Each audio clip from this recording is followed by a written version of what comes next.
बहरमपुर शहर के कुंज घाटा राजबाड़ी में लगभग 350 वर्षों से अतीत की परंपराओं को कायम रखते हुए दुर्गा पूजा का आयोजन किया जा रहा है।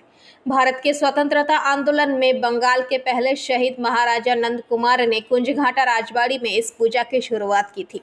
करीब 350 साल पहले सबसे पहले इसी ढांचे में पुरानी परंपरा का पालन करते हुए दुर्गा पूजा की शुरुआत की गई थी। महाराजा नंद कुमार का जन्म 1705 में हुआ था। उनके पिता दीवान पद्मनाभ राय मुगल काल के दौरान बंगाल के राजस्व संग्रह करता थे। मुर्शिदाबाद जिले के जारूर बराला गांव में पद्मनाथ राय के शासन काल के दौरान नंद कुमार के परिवार में दुर्गा पूजा शुरू हुई। हालांकि बाद में वे इस पूजा को बर्धमान के बहादुरपुर गांव ले गए। महाराजा नंद कुमार द्वारा बहरमपुर के कुंज घाटा राजबाड़ी का निर्माण कराने के बाद बहरमपुर में ये पूजा शुरू हुई, जो अब भी अनवरत पूजा रूप से चल रही है। इतिहासकारों का कहना है कि जब अंग्रेजों ने धीरे धीरे बंगाल में अपना शासन स्थापित करना शुरू किया तो सर वॉरेन हेस्टिंग्स को मित्रता महाराजा नंद कुमार से हो गई। हालांकि 1764 में जब वॉरेन हेस्टिंग्स को हटा दिया गया और महाराजा ने नंद कुमार को बंगाल का राजस्व संग्रहकर्ता नियुक्त किया तो दोनों में दुश्मनी होने लगी। इतिहास से ये भी पता चलता है कि इस अपमान का बदला लेने और भारत में ब्रिटिश राज को विरोध करने के लिए वॉरेन हेस्टिंग्स ने अपने मित्र और तत्कालीन न्यायाधीश एलिजा एम के साथ मिलकर एक साजिश रची। আগে ধরো রাজবাড়িতে সবাই তো অ্যালাউ হতো না, কিন্তু আমার বাবার আমল থেকে বাবা মনে করতো যে মা মা হচ্ছে সর্বজনীন, সবারই এখানে এসে ঠাকুরের দেখা দর্শন করা বা একটু প্রসাদ পাওয়া সবারই ইচ্ছে হয়। সেই জন্য বাবা আস্তে আস্তে অ্যালাউ করেছে এবং মোটামুটি আমাদের পাড়ারই বলো বাইরে থেকে এসে বলো সবাই ঠাকুর থেকে বসে, আমরা প্রসাদও দিই।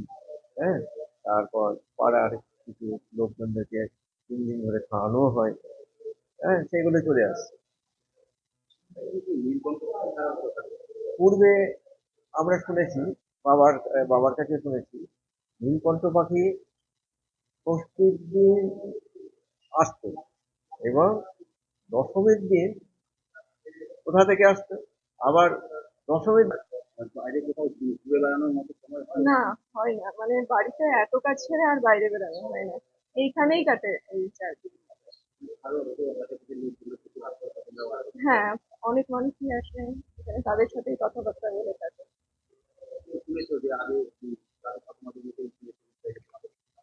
কিরকম ভাবে হতো সেই জায়গা থেকে মানে অনেকটাই নিয়ম ইয়েতে কমেছে, যেমন আগে রাষ্ট্র জায়গা হতো, ছাড়া হতো, সেই সবগুলো আজ নেই। তো সেইগুলো কিছু উন্নত হচ্ছে আজকে এগুলো থাকলে ভীষণ ভালো হতো সেসব নিয়ম, কিন্তু সেসব কিন্তু এখনকার দিনে যতটা পারা যায় আমরা চেষ্টা করি ঠিক ততটাই মা দুর্গার পুজো করার। নিজের হাতেই করে, একদম নিজের হাতে করি, আমি সম্পূর্ণ নিজের হাতে করি, সমস্ত জোগাড়। খুব আনন্দ হয়, আর তো এইখানেই থাকি, বাড়ির ভেতর খুব কমই থাকি। একটু দায়িত্ব, তো দায়িত্বের ব্যাপার, একটু দেখাশোনা করি ভেতরটা, কিন্তু এখানেই পড়ে থাকি সারাদিন।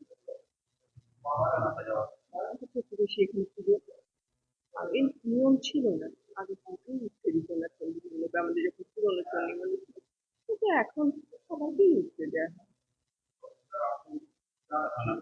আমার নাম সম্পূর্ণ। আমার বন্ধ করে পরে এই বিষয়গুলো সেগুলোকে ছাড়তে হয়েছে আমাদের। তারপরে যেমন আমি শুনেছি আমাদের এখানে নাট মন্দিরে বিভিন্ন রকম কীর্তন, নাটক, যাত্রাপালা এইসব হতো।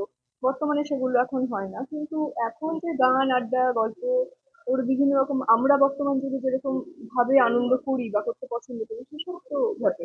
নিয়ম পুজোর নিয়মে কোনো রকম দেখা যায় না, পুজোর নিয়ম সেই একই চলে যাচ্ছে। ভোটটা আমার যতদূর মনে হয় এটা একটা সিম্বলাইজেশন, যে একটা নির্দিষ্ট মুহূর্তে সিম্বলাইজেশন, যে এই মুহূর্তে ঘরটা ভরতে বেরানো হবে, যে কারণ ওটা একটা নির্দিষ্ট সময় থাকে ঘর ভরতে যাওয়ার মাদুরটা। আমাদের গঙ্গার সামনে, সেখানে আমাদের যাই সবাই ঘর ভরতে, নবপত্রিকাকে স্নান করাতে, সেই সময় করা হতো। তারপর সন্ধি তিথি শুরুর সময় একটা করা হতো। তারপর মা দুর্গা যখন বেরোতেন, মা দুর্গার আমাদের বিসর্জন চতুর্দোলাই হয়।